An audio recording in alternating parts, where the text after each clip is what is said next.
Hey, welcome to Digging into the Bible. My name is Jim Barnard. This is a production of Tiller Coaching. All right, well, it's day 40. What? We are halfway through our study. Well, nearly. I thought that we were going to go 80 days. That's what I calculated between whatever day I started and the end of this crazy year, but it was actually 81 days. So I'm going to take advantage of that extra day, and so you'll be at the halfway mark at about minute 2:30, closer to 3 minutes into this video. So good on you. Thanks for being a part of this. I'm loving it, so I'm glad you're here. So far in chapter 14, where we are finishing off today, we have seen the death of John the Baptist, and then Jesus seeking solitude, going to a desolate place on top of a desolate place in order to be with his Father. And, after he gets his cup filled up, he pours it out on people and shares compassion on them. And that theme very much carries forward today in what we're reading. So with that, let's go ahead and dig in at Matthew chapter 14, starting at verse 22. Immediately he made the disciples get into the boat and go before him to the other side, while he dismissed the crowds. And after he had dismissed the crowds, he went up on the mountain by himself to pray. When evening came, he was there alone.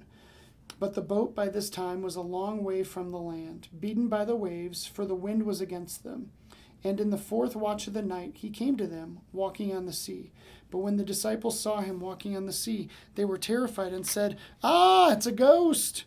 And they cried out in fear. But immediately Jesus spoke to them, saying, Take heart, it is I, do not be afraid. But Peter answered him, Lord, if it is you, command me to come out to you on the water. And he said, Come. So Peter got out of the boat and walked on the water and came to Jesus. But when he saw the wind, he was afraid. And beginning to sink, he cried out, Lord, save me!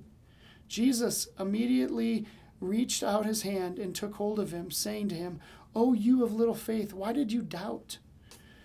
And when they got into the boat, the wind ceased. And those in the boat worshipped him, saying, Truly you are the Son of God. And when they had crossed over, they came to the land at Gennesaret.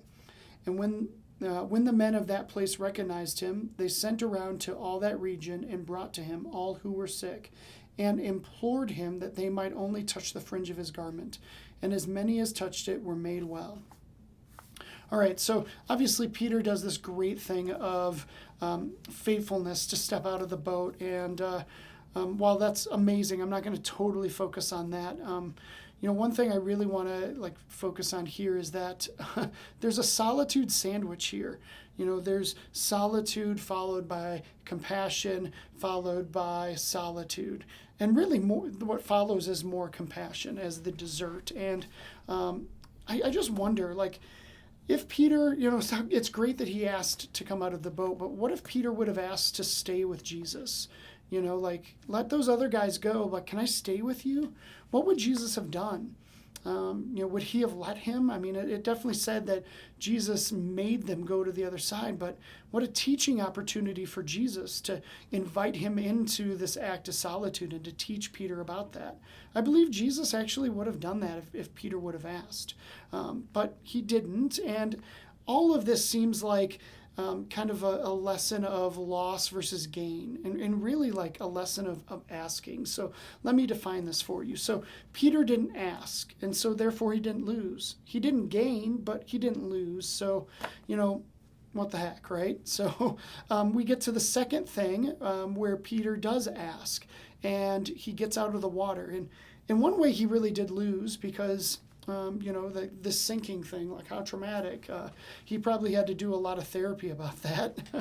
But I mean, truly, he gained in this unbelievable experience. He had something to lose. So I don't know. But then the men at Gennesaret, they asked. In verse 36, it says, they implored him that they might only touch the fringe of his garment, and as many as touched it were made well. They implored him.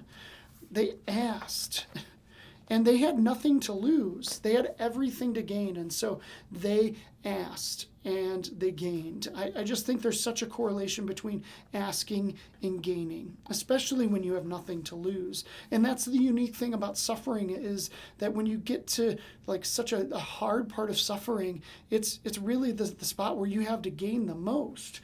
I've heard it said that often when we come to the end of ourselves, that's where we get to the beginning of God. And that might be cliche or whatever, but I think that there's like a truth to it that, if we ask, especially when like we have nothing else to lose, man, there's so much to gain. And notice that a lot of the asking that happened in the form of a cry. So I don't know what you need to ask for today, but I encourage you to do it because I believe Jesus wants to answer that and that you have a lot to gain. All right, I don't want to go too much later. Thanks for watching. Thanks for listening. Tomorrow we start Matthew chapter 15. I will see you then.